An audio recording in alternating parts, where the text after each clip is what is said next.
mais qui viennent demeurer dans la grandeur. Vous comprenez ce que je dis? Ce n'est pas un voyage que vous allez effectuer et après vous allez peut-être perdre le jour qu'on vous a fixé ou encore finir tout le temps qu'on vous a fixé pour vos séjours. Maintenant là vous pouvez aller hors de cet endroit.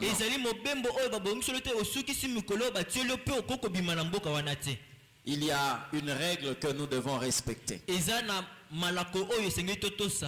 faut chercher à étudier, à comprendre les attitudes pour garder l'altitude. Amen. Amen. C'est comme ça que nous sommes en train de parler sur demeurer dans la montagne de Dieu.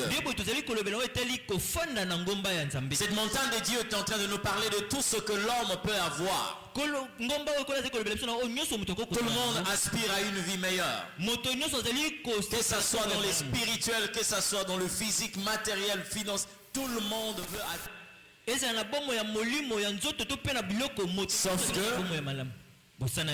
Sauf que il y a des préalables que nous devons normalement accomplir. J'ai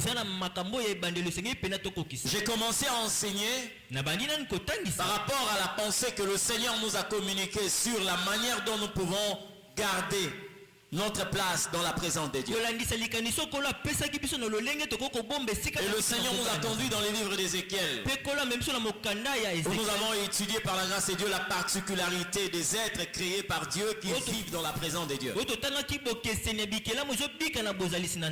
Quand vous voyez leur forme, c'est un message que le Seigneur est en train de nous transmettre pour nous révéler des secrets. Comment est-ce que nous pouvons demeurer dans sa présence?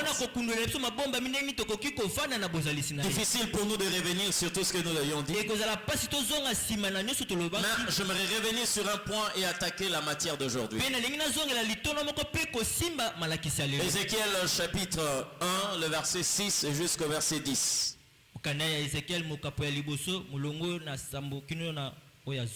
Ceux qui ont eu à assister au premier, notre premier enseignement, ils comprennent que c'est une suite logique. Le premier, le deuxième, le troisième. Aujourd'hui, nous sommes dans la suite, je crois, le quatrième enseignement. Ézéchiel chapitre 6, chapitre 1 plutôt, le verset 6 à 10. Ézéchiel 1, 6 à 10. Si tout le monde est là, nous allons lire la parole de Dieu. La Bible dit ceci. Chacun d'eux avait 4 faces et chacun avait 4 ailes. Leurs pieds étaient droits et la plante de leurs pieds était comme celle de pied d'un veau. Ils étincelaient comme de l'airain poli. Ils avaient des mains d'homme sous les ailes et leurs 4 côtés. À leurs 4 côtés. Et tous les 4 avaient leurs faces et leurs ailes. Verset 9.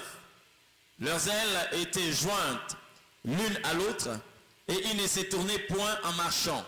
Chacun marchait droit devant soi. Verset 10. Quant à la figure de leur face, ils avaient tous une face d'homme, tous une face de lion à droite, tous une face de bœuf à gauche, et tous 4 une face d'aigle. Quelqu'un dit Amen. Que le Seigneur nous bénisse. Je crois, bien aimé, j'ai parlé ici sur ces faces qui nous révèlent le caractère que nous devons développer. Ce sont des êtres qu'on a trouvés sous le trône de Dieu et qu'on trouve sous le trône de Dieu. Cette vision, Dieu l'a communiquée à Ézéchiel. Il lui a fait voir une catégorie d'anges qu'on appelle des chérubins. Leur place est sous le trône de Dieu.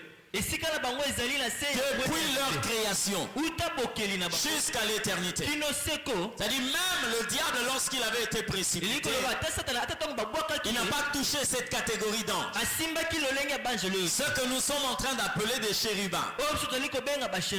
Mais bien aimé, comment Dieu peut créer des êtres qui ont chacun 4 figures. Dans le langage humain, ce que nous pouvons utiliser aujourd'hui comme langage, on les appellerait de monstres. Mais ce sont des êtres divins. Des êtres saints. C'est l'Éternel qui les a créés. Prenez d'une manière générale leur présentation. Ils ont 4 figures. Ils ont 4 ailes. Chaque être 4 faces, 4 ailes, et sous ces ailes il y a 4 mains. Donc 4 ailes et 4 mains d'hommes. Ils ont des jambes comme les jambes d'hommes, mais leur extrémité c'est comme des sabots de veau. Et la Bible dit qu'ils ont des pieds droits. Et il y a autre chose que nous allons voir, mais ici je présentais d'une manière générale leur forme. Maintenant écoutez le message que nous devons suivre par rapport à ce que nous avions déjà reçu. J'ai parlé de la face de l'homme. J'ai parlé de la face du bœuf. J'ai parlé de la face du lion. Mais j'aimerais revenir un peu sur la face du bœuf parce que c'était le dernier message. J'ai parlé du bœuf comme étant un serviteur. Donc en réalité, lorsque vous êtes appelé par Dieu, vous devez savoir que vous avez la qualité d'un serviteur et vous devez servir l'Éternel. Dieu n'appelle pas de gens pour venir inspecter, observer dans l'église. Non. Vous n'avez pas été sauvé pour devenir un lion spectateur. Vous connaissez les lions spectateurs? Vous n'êtes pas sauvé pour devenir des lions spectateurs. Parce que la Bible dit qu'il a fait de nous un royaume des sacrificateurs. Or le sacrificateur, c'est celui-là qui était appelé à servir l'Éternel. Il n'y a pas de sacrificateur si on ne connaît pas le verbe sacrifier, et si on ne sait pas faire le sacrifice. C'est déjà un travail. Alléluia. Ça c'est la face du bœuf. Et le bœuf révèle aussi un autre caractère. C'est l'obéissance.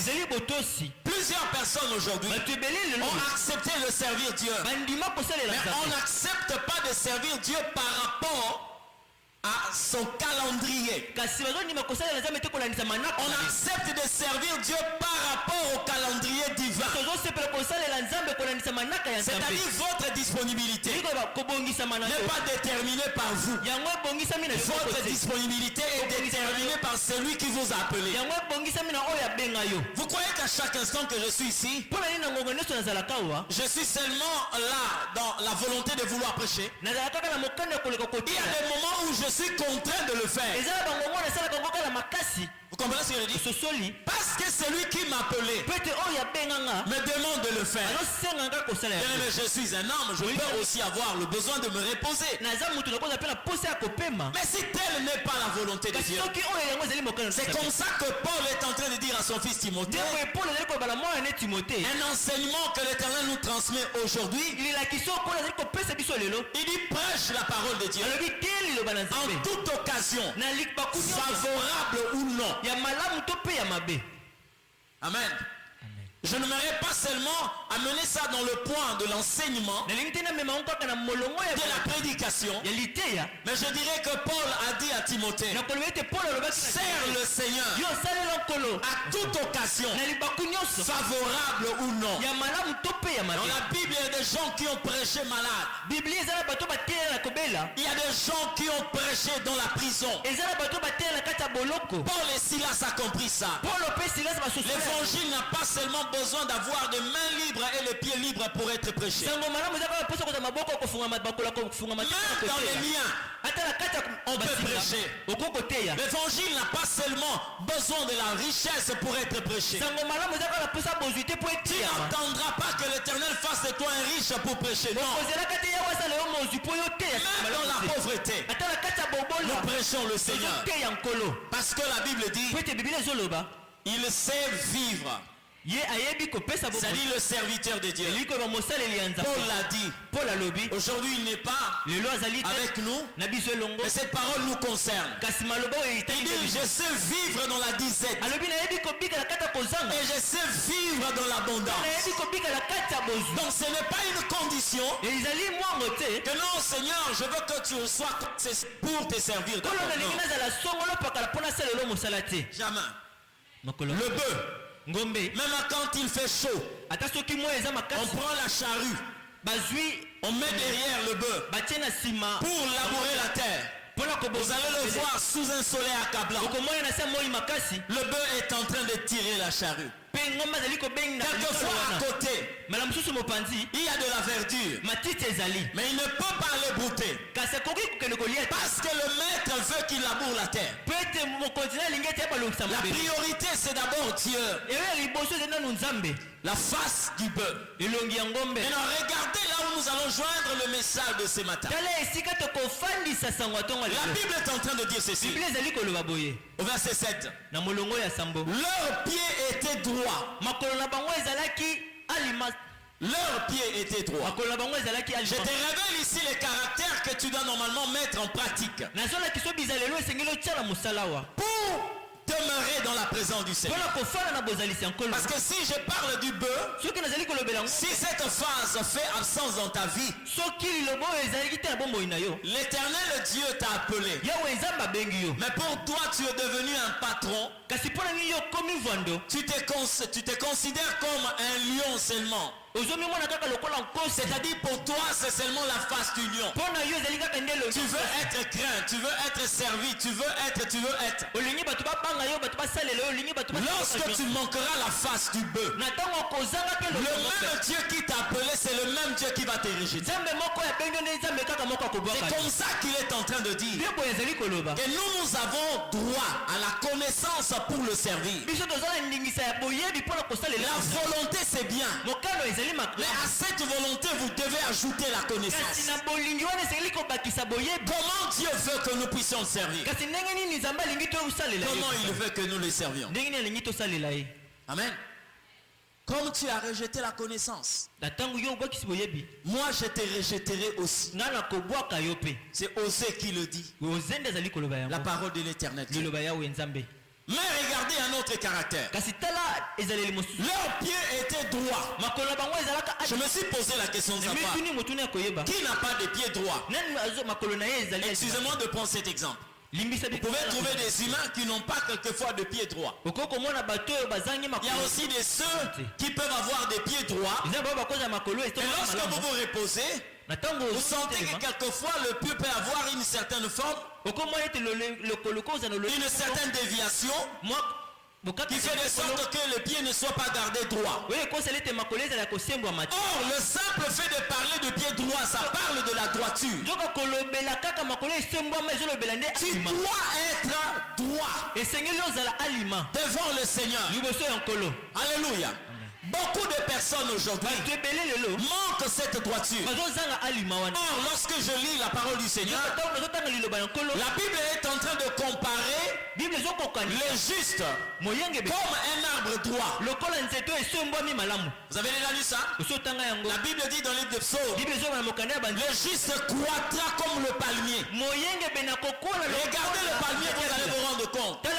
Il est difficile de trouver un palmier tordu. Allez-y faire l'inspection. Allez-y vérifier dans le quartier. Vous allez vous rendre compte. Vous pouvez trouver un cocotier penché, mais le palmier a toujours été droit. Et c'est comme ça que la Bible dit dans le livre de Psaume, le juste croîtra comme le palmier.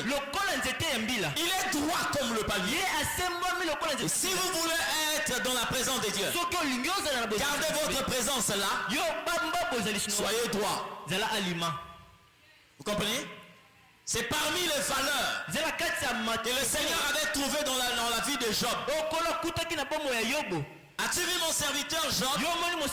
C'est un homme intègre. Il est droit. Il craint l'Éternel. Combien sont ceux qui marchent dans la droiture? Combien ceux Combien sont ceux qui marchent dans la droiture? Comment je peux expliquer la droiture? Écoutez, il y a une ligne qui est tracée. Lorsqu'on me dit de marcher et de suivre cette ligne, je dois suivre cette ligne sans me détourner ni à gauche ni à droite. Aujourd'hui, il est difficile que vous puissiez quitter par exemple l'Imité, arriver à l'Ipen en prenant un chemin droit. Ça n'existe pas. Vous devez toujours prendre des contours, des virages, le chemin détourné, des raccourcis. Mais lorsqu'il s'agit de la voie du Seigneur, l'Éternel a tracé toutes choses. Et nous devons respecter cette traçabilité. Comment arriver par exemple à voir une femme? Le chemin est tracé par Dieu.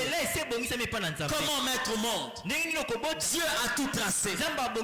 Alléluia. Amen. Parce qu'aujourd'hui vous pouvez vous retrouver dans un foyer sans pour autant respecter le chemin que Dieu avait tracé. Aujourd'hui plusieurs personnes sont arrivées dans la richesse, mais en désobéissant et en prenant de chemins détournés par rapport à un chemin que l'Éternel avait tracé. Combien sont ceux-là? L'important c'était seulement de construire, d'acheter de grands véhicules, d'avoir beaucoup de biens. Mais quelle est la source? Comment êtes-vous parvenu? C'est comme ça que la Bible nous demande de ne pas convoiter le bien du méchant. Qu'est-ce qu'elle dit? Voiture que vous avez, il y a une autre personne, un méchant qui en a aussi, quelquefois la même couleur, la même marque. Mais le problème c'est quoi? C'est que vous n'êtes pas passé par le même chemin pour avoir ces véhicules. Il a versé le sang, mais toi tu as suivi le chemin que l'Éternel avait tracé. Nous vivons dans un monde où la corruption est devenue monnaie courante. Il y a même des personnes qui ont légalisé la corruption. Ils veulent sanctifier la corruption. Là-dedans, vous trouvez même certains qui se disent enfants de Dieu. Dans le souci de vouloir mener une bonne vie, on prend des chemins détournés. Ma soeur, j'aimerais mieux que tu apportes à ta famille un tas de légumes. Les matembele que tu as eu à demander chez la voisine, même s'il n'y a pas de viande, même s'il n'y a pas de poisson, mais si tu apportais une quantité de légumes que tu as eu à demander qu'on t'a donné, c'est mieux que d'apporter une vache que tu as achetée avec l'argent de la prostitution, parce que tu as pris un chemin mauvais. Alléluia. Amen. Tu as pris un mauvais chemin.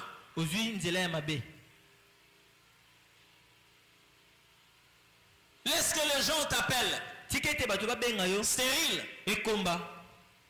Mais ils t'appellent stérile aussi longtemps que tu n'es pas marié, tu n'as pas... Comment tu peux avoir un enfant quand tu n'es pas marié? Et qu'en voulant prouver aux gens que moi aussi je suis capable de mettre au monde, mais tu es passé par quel chemin?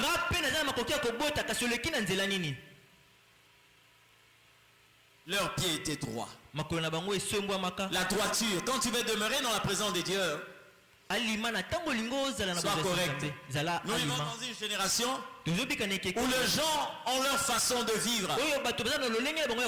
Les grands ont leur thermomètre. Donc lorsqu'on veut être reconnu grand, il faut remplir tel critère. Et si tu tombes dans le piège de la mondanité, tu deviendras grand selon le monde, mais mais tu seras petit aux yeux du Seigneur. Regardez la manière dont Dieu va présenter Jean-Baptiste. Il dit à son père, par le canal de l'ange Gabriel, cet enfant sera grand devant le Seigneur. Jean-Baptiste était grand devant le Seigneur. La Bible dit bien qu'il sera grand devant le Seigneur. Mais vous avez déjà suivi une croisade d'évangélisation organisée par Jean-Baptiste? Vous pouvez me montrer quelqu'un qui était ressuscité par Jean-Baptiste dans la Bible? Vous avez vu un cas de guérison que Jean-Baptiste a opéré? Vous pouvez me montrer la maison qu'avait Jean-Baptiste? La femme qu'il avait? Les enfants qu'il avait? Mais comment Dieu peut l'appeler grand? Parce que lorsque nous voulons contextualiser ou encore considérer la grandeur selon le monde, nous allons dire que Jean-Baptiste ne représentait rien. Mais pourtant, Dieu l'a dit qu'il était grand. Devant qui? Devant le Seigneur. Vous savez, quand vous êtes grand devant le Seigneur, il est possible que les gens vous voient petit. Parce que je prends là l'image d'une étoile. L'étoile est tellement grande. Mais pourquoi est-ce que même nos enfants voient l'étoile petite comme ça? Parce que la grandeur de l'étoile est vue par ceux qui sont dans les hauteurs. Mais tellement que nous sommes en bas, il est difficile que nous puissions constater la grandeur de l'étoile. Quand est-ce qu'une étoile deviendra grande à nos yeux? L'étoile deviendra grande à nos yeux lorsque l'étoile descendra. Quand l'étoile descend, les hommes constatent sa grandeur. Mais l'Éternel commence à voir l'étoile comme les hommes voient l'étoile. Vous comprenez ce que je dis? Ouais. Marche dans la droiture. Aujourd'hui, par le souci de grandeur, beaucoup de personnes ont abandonné le droit chemin. Et le Seigneur nous fasse grâce, qui nous évite des situations qui peuvent quelquefois nous pousser à basculer de l'autre côté. Ce n'est pas parce que je le dis, mais je crois à sa fidélité. Alléluia. La Bible dit non seulement que leurs pieds étaient droits, et la plante de leurs pieds était comme celle d'un pied de veau. Le veau. Non. Le petit. Voilà. Le veau. Je vais vous poser une question. Qu'est-ce que vous remarquez ici? Lorsque on parle de ces quatre figures, on a parlé de la face du bœuf. Lorsqu'on parle de leurs jambes, on parle d'une extrémité qui ressemble à la plante d'un veau. Qu'est-ce que vous remarquez? C'est comme si la tête révèle l'âge adulte. Mais lorsque vous regardez la plante de leur pied, on vous parle de la ressemblance du veau. Or, le veau est immature, est jeune par rapport au bœuf. Mais comment dans un même corps, on peut trouver la face d'un adulte, mais le pied d'un petit? C'est comme aujourd'hui, si je suis en train de chausser par exemple le 29, je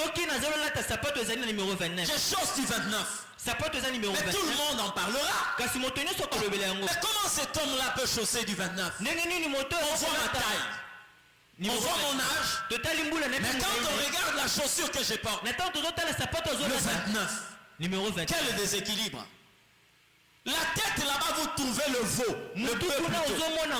Ngombe à mukolo, le bœuf. Mais comment les extrémités, vous trouvez là-bas une ressemblance du veau. Ça veut dire quoi? Déjà là, nous dégageons quelque chose. Parce que nous sommes en train de voir. La Bible nous présente un homme mystérieux. L'église. Lorsque vous regardez l'église, vous vous rendez compte que c'est le corps d'une femme, mais la tête d'un homme. Parce que la Bible dit que le Christ est la tête de l'église. l'église. Mais lorsque nous considérons ces corps, l'église a un âge bien connu. Mais celui qui est la tête est comment par rapport à l'église? Parce que la Bible l'appelle le vieillard, l'ancien de jour.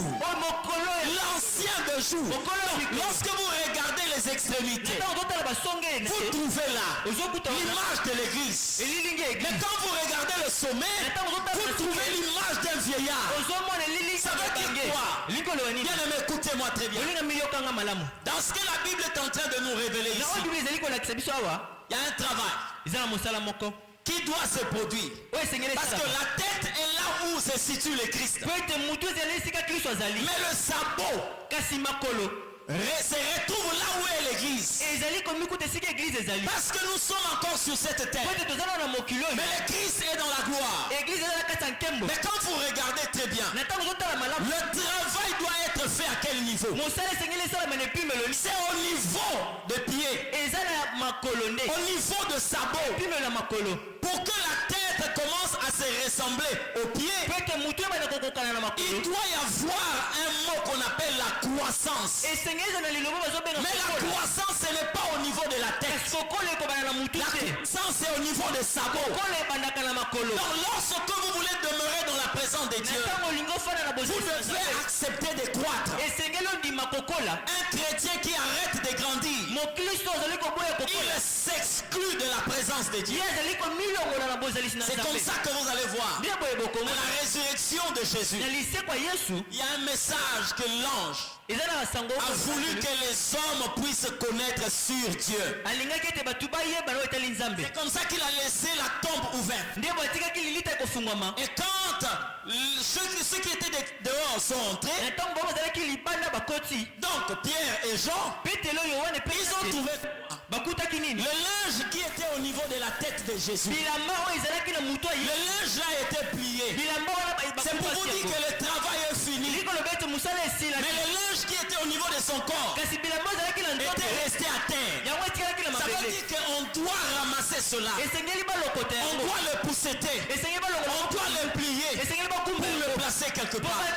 Ça veut dire que le travail n'est pas fini. Et la présence du Saint-Esprit dans l'église, c'est pour continuer le travail que Jésus a commencé. Donc lorsque vous êtes en train de me suivre là, ce que le Seigneur vous demande, c'est de développer cette habitude de croître, ce sentiment de grandir.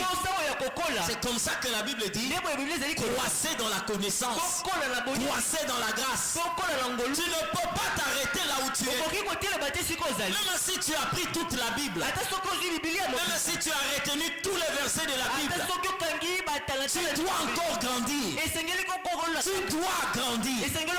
Parce que quelqu'un peut mémoriser tous les versets de la Bible, mais il n'a pas encore compris tous les versets de la Bible. Tu dois grandir. Et la croissance, Dieu nous accorde la grâce de croître chaque jour. Dieu nous accorde la croissance de croître à chaque heure. Vous comprenez ce que je dis? Oui. Si tu veux rester dans la présence de Dieu, à part que tu dois être droit, et en toi on doit trouver ce désir de croître. L'homme qui meurt dans les choses de Dieu, c'est celui qui se croit arrivé. Un jour je suis en train de parler à quelqu'un. J'ai dit: je suis en train de prier que le Seigneur me fasse grandir. C'est une servante de Dieu qui me dit: c'est pas toi de dire des choses comme ça. Je lui ai posé la question: pourquoi? Il dit: est-ce que toi tu peux prier que le Seigneur te fasse grandir? Il dit: pourquoi pas? Tu crois que moi je suis arrivé? Non. Il y a des choses que je n'ai pas encore prêchées, tout simplement parce que je ne l'ai pas encore compris. Lorsque je vais grandir, au fur et à mesure que je grandis, au fur et à mesure l'Éternel me transmet ce que je n'ai pas encore compris. J'ai encore des cheveux tout noirs. Il y a des valeurs que je vais comprendre lorsque j'aurai des cheveux blancs si Jésus ne revient pas. Nous devons continuer à croître. Amen. C'est pourquoi une église où il y a des gens qui veulent croître, cette église Une église glorieuse. Mais l'église où les gens veulent rester sur place. C'est une église où il y a beaucoup de travail. Même quand Dieu est présent, le pasteur quelquefois ne sent pas la présence de Dieu. Ce n'est pas que Dieu n'est pas là, non, il est là. Mais des personnes qui sont là n'ont pas le désir de grandir. Ils sont toujours dans des choses qui ne nous conduisent nulle part. Dans des discussions vaines. Même pour eux-mêmes. On doit leur enseigner parce qu'ils croient qu'ils viennent à l'église pour le pasteur. Ils ont comme la pensée. Et si je suis en train de servir, je sers le Seigneur. Non, je sers le pasteur. Non, je viens à l'église pour les gens. Non, tu ne viens pas ici pour moi. Tu viens ici pour toi-même. Même pas d'abord pour Dieu. C'est pour toi-même que tu viens ici. Je vais vous dire une chose. Vous connaissez dans la Bible l'histoire d'une femme qui était courbée. Cette femme-là venait à la synagogue pour qui? C'était pour son pasteur? C'était pour Dieu? Non.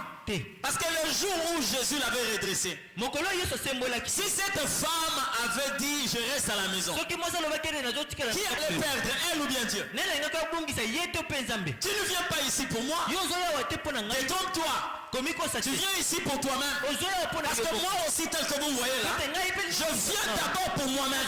Paul a dit à Timothée, veille sur toi-même et veille sur ton enseignement. Donc tel que je suis là, cette parole, la première personne à croire à cette parole, c'est d'abord moi-même. Avant que toi tu l'acceptes. Et quand je l'ai déjà accepté, je n'ai pas besoin de te forcer à accepter cette parole.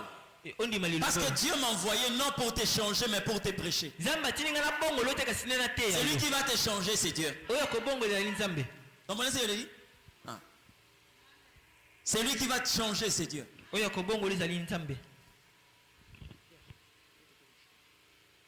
Croissez dans la connaissance de Dieu et dans la grâce de Dieu. Il ne s'arrête pas là. Il dit ceci. Leurs pieds, ils étincelaient comme de l'airain poli. Non, ça dit que de l'airain ardent. Voilà. Il nous révèle ici la personne qui peut nous permettre de mieux nous développer ou de mieux nous croître. De mieux croître, de mieux nous développer. C'est qui? Je peux prendre un fer aujourd'hui pour que le fer devienne chaud. Ceux qui parlent français ont dit il faut battre le fer. Et il y a une autre possibilité d'avoir un fer chaud sans le battre. C'est lorsque vous l'introduisez dans le feu. Mais vous voyez la raison pour laquelle Dieu n'est pas descendu sur les apôtres comme il était descendu sur la personne de Jésus. Parce que la Bible dit que sur le Christ, l'Esprit est descendu comme une colombe. Mais pourquoi sur les apôtres il est descendu comme un feu? C'est pour vous révéler la personne qui a la capacité de nous faire croître. Le ministère du Saint-Esprit. Alléluia. Rapidement, le verset 8 est en train de dire ceci. Ils avaient des mains d'hommes sous les ailes. Quelle description! Ils avaient des ailes, 4 ailes. Mais sous chaque aile, il y avait une main d'homme. Ça c'est l'aile. Il y a une main d'homme. Donc chacun avait 4 mains. Pourquoi Dieu va placer une main d'homme sous chaque aile? Lorsque vous étudiez, vous allez vous rendre compte. L'aile parle de la propulsion. C'est ce qui permet à tous les êtres ailés de se propulser. Papillons, moustiques, tout ce que vous pouvez connaître, oiseaux. L'aile parle de la propulsion. Tandis que la main humaine parle de la préhension. La préhension. Le message que Dieu transmet ici, c'est quoi? Parce que je parlais de la croissance. Dans la croissance, vous devez posséder une connaissance. Maintenant, regardez le message que nous transmet cette forme que nous voyons présente. Il y a bien des personnes qui veulent être propulsées. Il y a bien de personnes qui veulent monter, aller de l'avant, atteindre les hauteurs.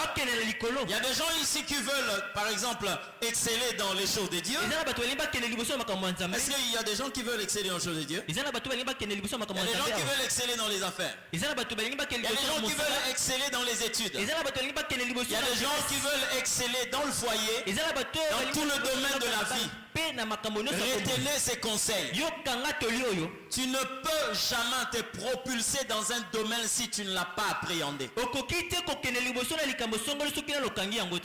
ce que je dis? Tu ne peux jamais te propulser dans un domaine si tu n'as pas appréhendé ces domaines-là.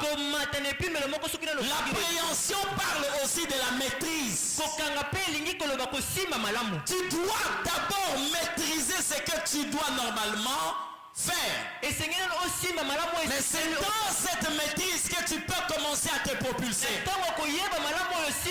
Mais bien aimé, toi tu négliges la connaissance. Tu mets de côté la connaissance. Mais tu veux exceller dans ces domaines-là. J'entends les gens prier. Seigneur, donne-moi l'onction. Donne-moi l'onction. Est-ce que tu connais l'onction? Hein? Fais-moi grandir dans l'onction. Est-ce que toi tu connais l'onction? Pour que tu commences à grandir dans l'onction? Seigneur, je veux ta gloire. Tu connais la gloire? Pour que tu commences à monter dans la gloire, mais tu ne maîtrises pas quelque chose. Dans le contact à une personne qui ne sait pas conduire, vous allez voir ce qui va se passer. Vous comprenez? Vous allez voir ce qui va se passer. Et pourtant, la personne connaît très bien. Ça c'est la voiture. C'est le contact. C'est comme ça qu'on ouvre la portière. On s'assoit comme ça. Ça c'est le volant. Ce sont les pédales. Le levier. Mais il n'a pas la connaissance de comment conduire. Lorsqu'il démarre, la prochaine étape, c'est l'accident. Vous comprenez ce que je dis? Tu ne peux pas te propulser dans un domaine que tu n'as maîtrisé. Tu dois d'abord appréhender ces domaines-là, comprendre cela. C'est en ce moment-là que tu vas commencer à monter. C'est comme ça que Dieu n'a pas voulu que David rentre dans le palais royal comme étant roi. Mais il doit d'abord rentrer dans le palais royal comme un serviteur. Parce que c'est là où on maîtrise ce qu'on doit faire. C'est dans ce pays, c'est dans ce monde qu'on trouve des personnes parachutées. Parachutées. Quelqu'un qui vient je ne sais d'où, on va le placer dans un grand centre hospitalier, administrateur général. Il n'a rien fait. Il ne comprend rien de cela. Rien. C'est un parvenu. Et quand il arrive, vous attendez quel résultat? Vous attendez à quel résultat?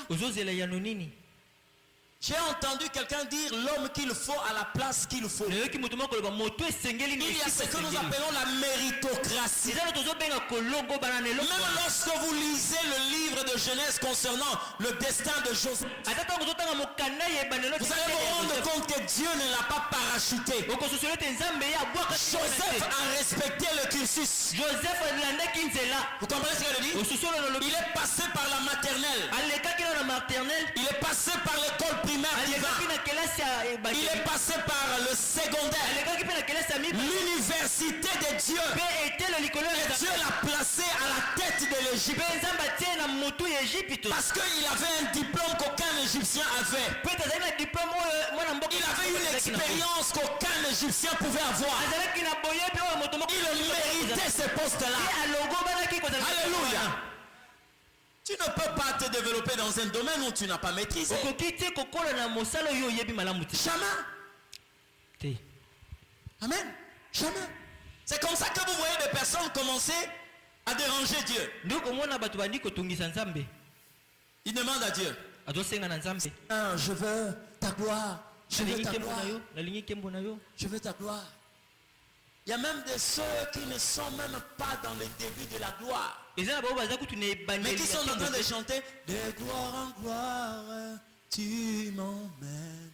L'Éternel regarde là, parmi ceux qui sont dans la gloire de Dieu, il ne le trouve pas, mais ici sur la terre, il est en train d'affirmer que l'Éternel le conduit de gloire en gloire. Mais vous savez la gloire? Je vais te révéler un élément sur la gloire de Dieu. Tu peux être correct avec Dieu. Tu bénéficies de certaines choses. À un certain moment, quand la gloire vient, Dieu ne te révèle rien. Hein? Vous savez que les gens qui sont dans la gloire, quelquefois aussi la gloire se manifeste comme ça. Non, est-ce que vous savez ça? Hein? Tu pouvais voir. Mais quand la gloire arrive, tu ne vois plus rien. Qu'est-ce que tu vas dire? Et c'est comme ça que les gens vont en retraite. Seigneur, pourquoi m'as-tu abandonné? Est-ce que tu sais que la Bible dit la gloire de Dieu c'est de cacher les choses? Alléluia. C'est la Bible qui le déclare. Mais quelquefois on demande des choses qu'on ne maîtrise pas. La gloire a plusieurs facettes. Tu ne peux pas être propulsé dans un domaine où tu n'as rien maîtrisé. Chaque aile avait une main d'homme. C'est pourquoi j'aimerais te dire ceci. Ne chante pas, mais chante bien. Vous comprenez ce que je dis? Ne prêche pas, et prêche bien. Parce que au-delà du verbe prêcher, il y a le bien. C'est comme ça que la Bible est en train de dire. Le jour où Saül a cherché quelqu'un qui pouvait pallier au problème qui le dérangeait, quelqu'un s'est approché de Saül. Il dit à Saül, nous connaissons un fils de Jessé, un fils d'Isaïe. Il s'appelle David. Il est beau de figure. C'est un vaillant guerrier. Il chante bien. Ça veut dire que là, en Israël, il y avait des gens qui chantaient. Mais David chantait bien. Ne fais pas ce que tu fais tel que tu le fais. Mais fais ce que tu fais en le faisant bien. En le faisant bien. Alléluia. Et le Seigneur Dieu te bénisse. Je sais que bien aimé. Maman pasteur, viens t'asseoir ici. C'est la femme de votre pasteur, non? Mets-toi là. Amen. Il dit, chaque main s'est retrouvée sous chaque aile. Si vous voulez grandir dans la présence de Dieu, maintenir votre place là où est Dieu, vous devez normalement maîtriser. Amen. C'est comme ça que tous ceux-là qui se sont arrêtés quelque part ont déclaré leur mort spirituelle. Ils ont déclaré leur mort spirituelle. Vous voyez tel que je suis là. J'ai quelqu'un qui m'a enseigné les ABC de l'évangile. Le plus grand souci, c'est pas mon souci. Mais le souci de Dieu, c'est lorsque je me mets devant celui qui m'a enseigné les ABC de Dieu, qu'il se rende compte que l'Éternel vit dans ses corps. C'est-à-dire qu'il doit même apprendre des choses qu'il ne m'a pas enseignées. Mais l'Éternel est capable de l'enseigner au travers de moi. Pourquoi? Parce que nous devons maîtriser tout domaine où nous voulons exceller.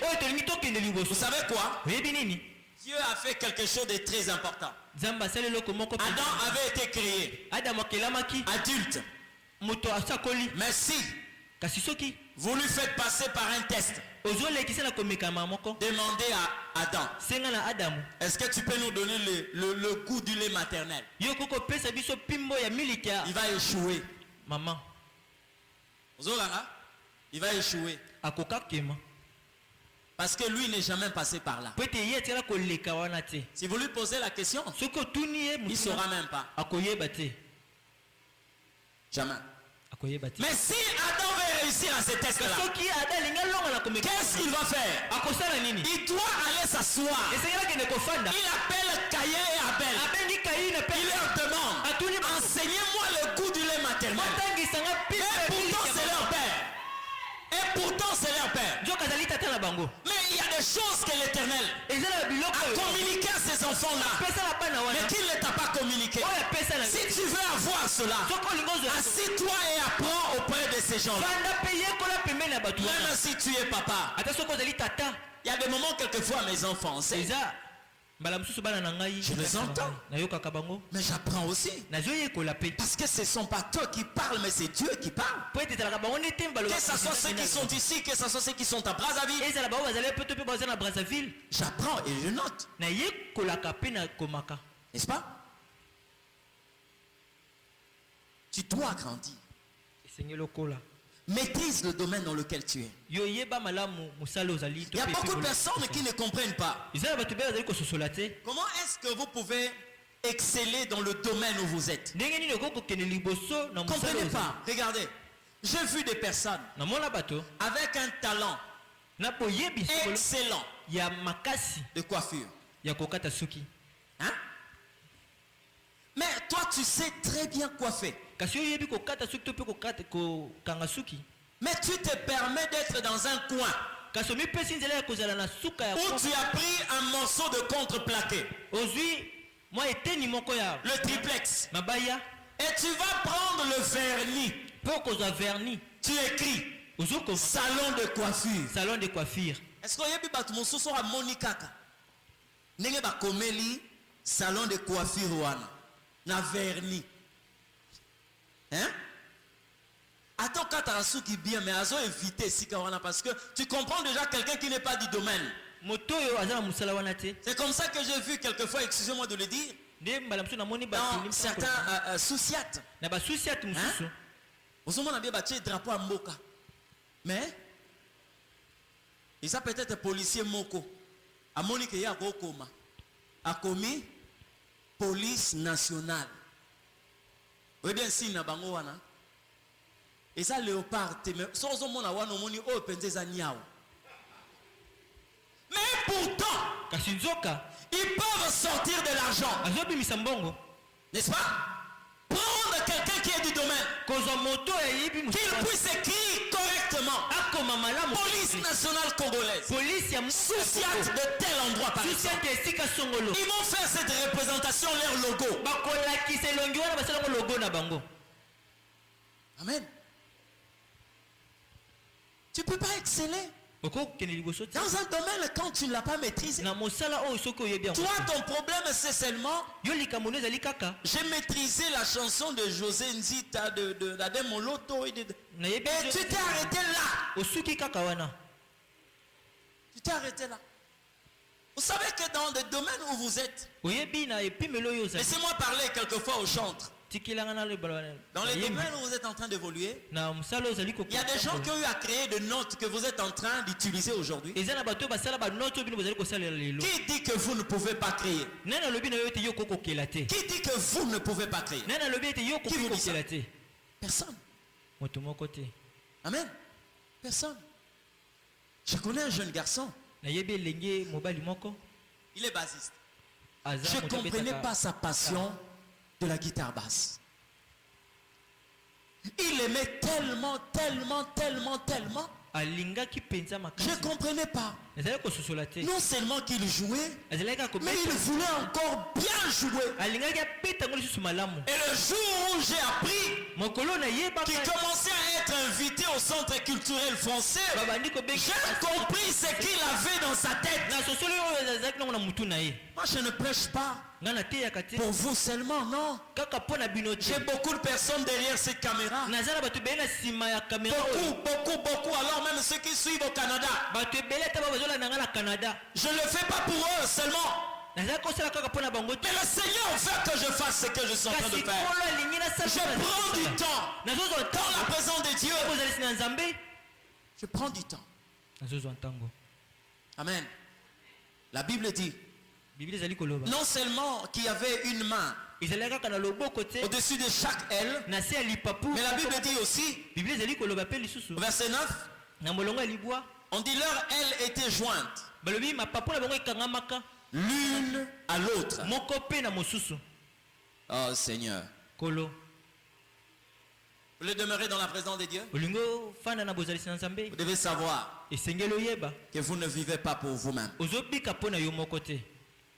Vivez pas pour vous-même. Le royaume le plus puissant, c'est le royaume où vous trouvez des gens qui ont compris l'importance du prochain. C'est comme ça que le Seigneur dit, le monde connaîtra que vous êtes mes disciples. C'est lorsque vous allez vous promener en vêtements écrits mon Christ soit Ali Mouïda. C'est ça. C'est lorsque vous allez porter des chemises où on a écrit moi dans notre Père. C'est ça. Je ne crois pas. Non. Mais lorsque vous allez vous aimer les uns les autres, lorsque vous regardez ces êtres-là, des chérubins, ils ont 4 ailes. Mais la Bible dit, leurs ailes sont jointes l'une à l'autre. Vous comprenez ce que je dis? C'est-à-dire que tel que je suis là, si vous voulez savoir où est-ce que je continue? Je continue de l'autre côté. Nous sommes liés. Nous sommes liés l'un dans l'autre. Nous formons un seul corps. Il y a quelqu'un qui a dit, il est facile de couper, de briser une seule brindille. Le balai, cette brindille. Comment? C'est tige, hein? Tige de balai. Mais lorsqu'on te donne le balai, on te demande de casser ça. Tu auras du mal à le faire. Vous savez pourquoi? Parce qu'ils sont faibles lorsqu'ils sont séparés. Mais ils sont forts quand ils sont unis. La force de l'église. Nous pouvons être ici 1000. Mais lorsque chacun vit pour soi, nous serons faibles. C'est comme ça que cette leçon n'est pas comprise dans l'église d'aujourd'hui. Vous voyez quelquefois des pasteurs, ils sont là en train de se tuer, se tirer à boulet rouge. Celui qui passe, il attaque l'un. L'autre qui vient, il réplique. Celui-là tire sur l'autre. Parce qu'on n'a pas compris que la raison de notre royaume n'est pas que nous soyons séparés. Nous formons un seul corps. Bien-aimé, je vous assure que chaque membre du corps a sa forme. Mais pourtant, ça forme un seul corp. Si la main était formée de doigts qui avaient une seule forme, cette main-là n'aurait pas cette beauté-là. Mais pourtant, le Seigneur a trouvé que la main soit faite du pouce, l'index, le majeur, l'annulaire et l'auriculaire. Tous n'ont pas la même forme, mais ils forment la beauté de la main.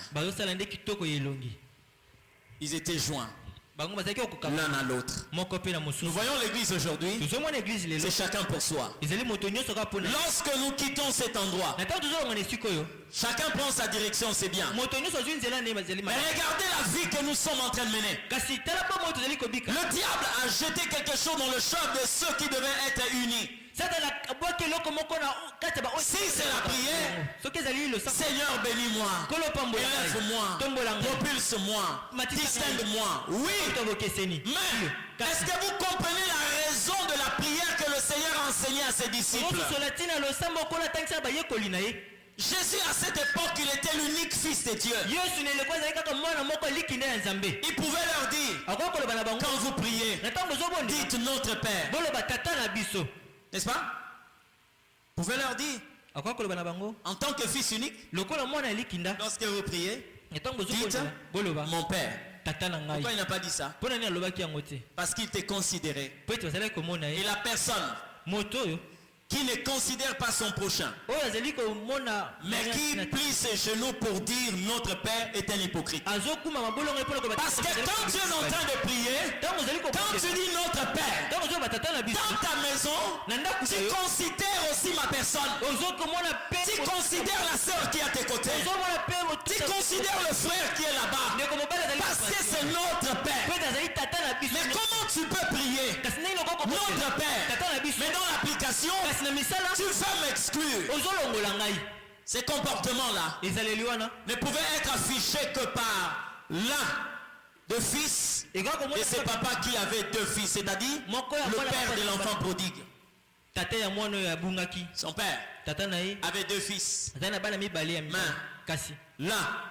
voulait faire de lui mon père, sachant pas qu'il était leur père. C'est comme ça quand son petit frère est revenu et il lui dit, mais pourquoi est-ce que tu as tué un veau gras? Celui-là a dissipé tout est bien en vivant dans la débauche. Est-ce que Bilo a baby César? Hein? C'est lui qui devait s'inquiéter. Oui, c'est le père. Toi, tu es un héritier comme lui. Mais c'est lui qui devait le chasser, l'accepter. Pourquoi toi, tu veux le marginaliser? C'est comme ça, bien-aimé. L'Éternel permet certaines choses pour révéler le cœur des hommes. Tu peux dire que ça, c'est mon ami intime. C'est mon frère de sang. Mais quelquefois, Dieu va permettre une situation pour que tu comprennes en réalité, il n'est pas une personne intime. Comprenez ce que je dis? Oui.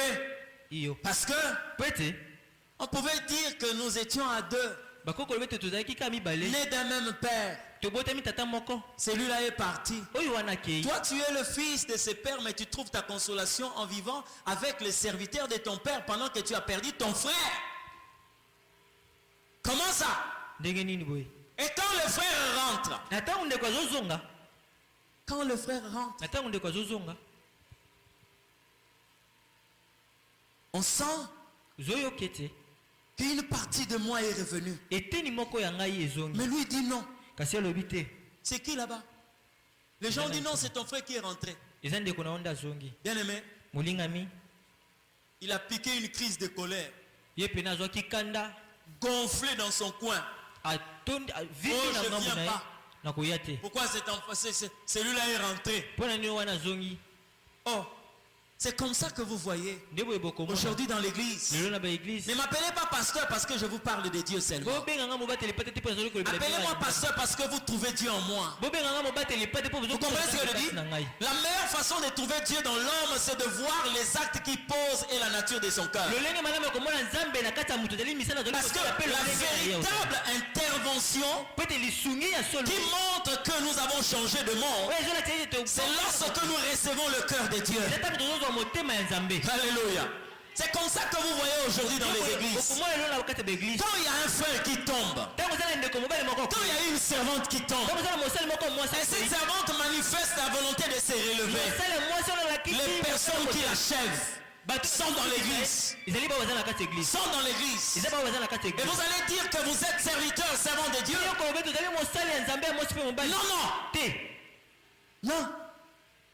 De gens peuvent garder ta photo de 50 ans passés. Ils peuvent te rappeler cela. Lorsqu'on parle, tu connais tel évangéliste? Tu connais tel pasteur? Tel apôtre? Oui, je le connais. J'ai assisté hier à sa prédication. Oh, Dieu nous a fortement bénis.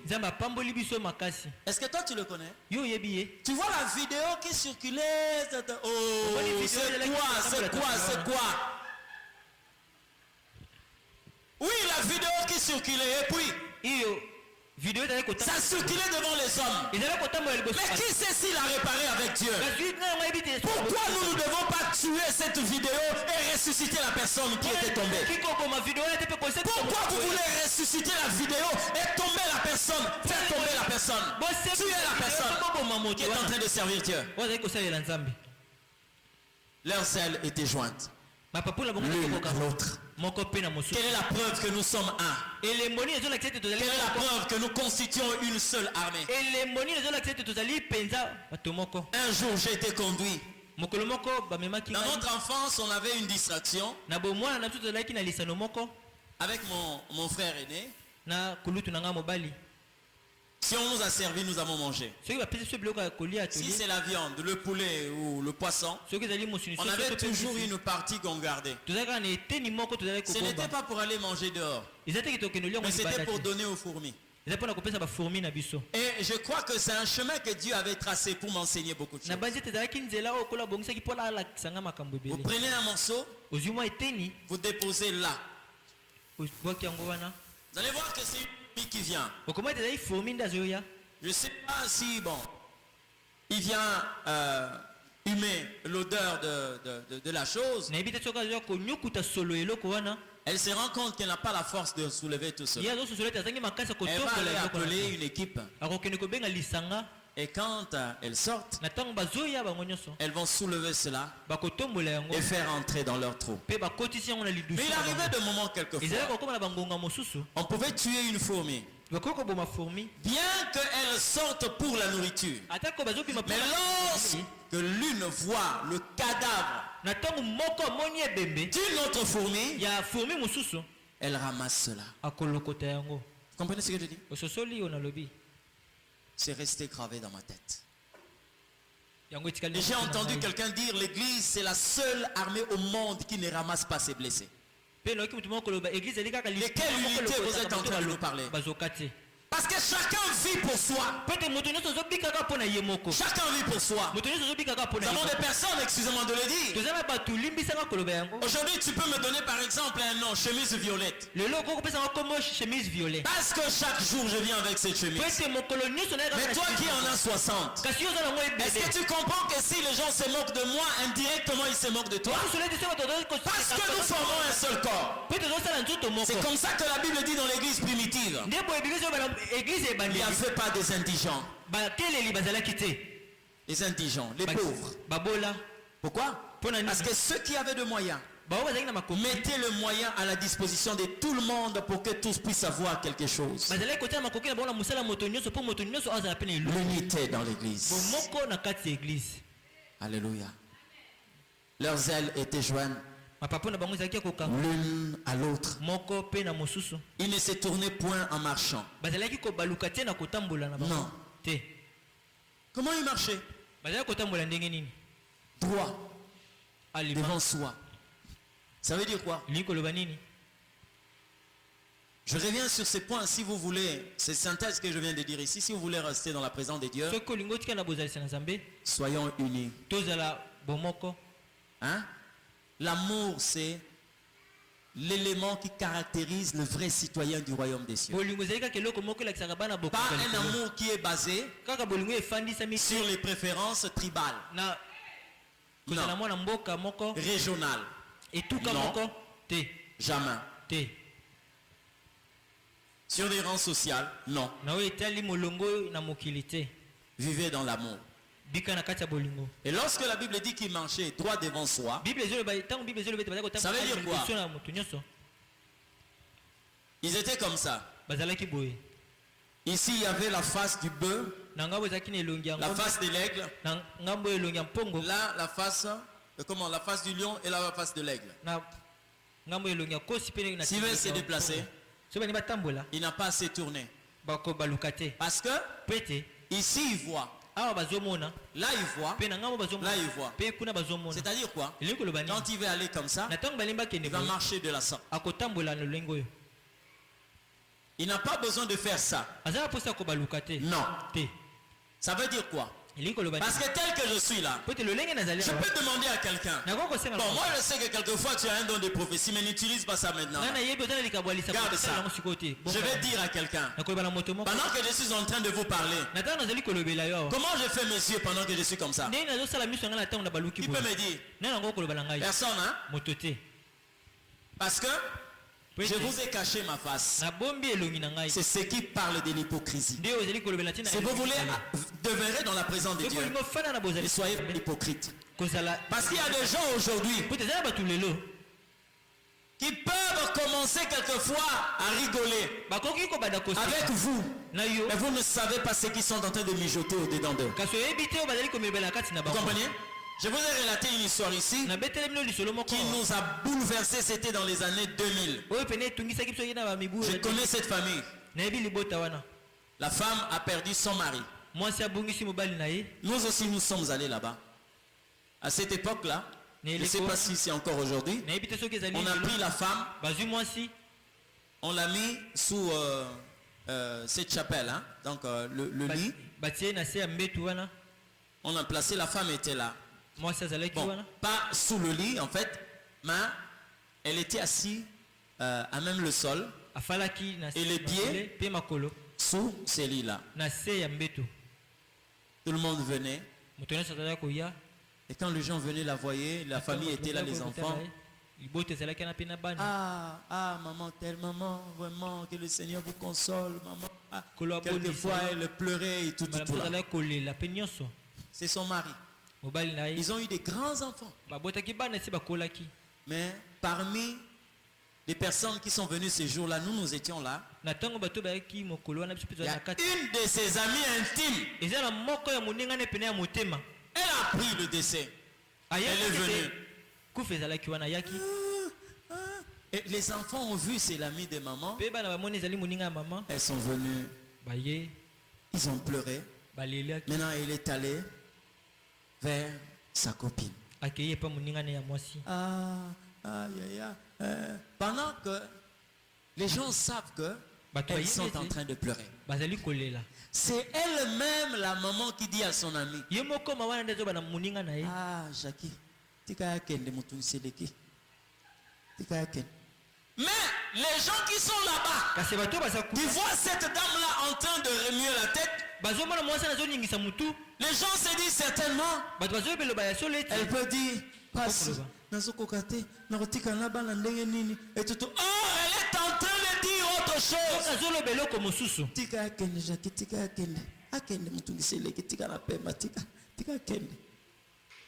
C'est ce qu'on appelle l'hypocrisie.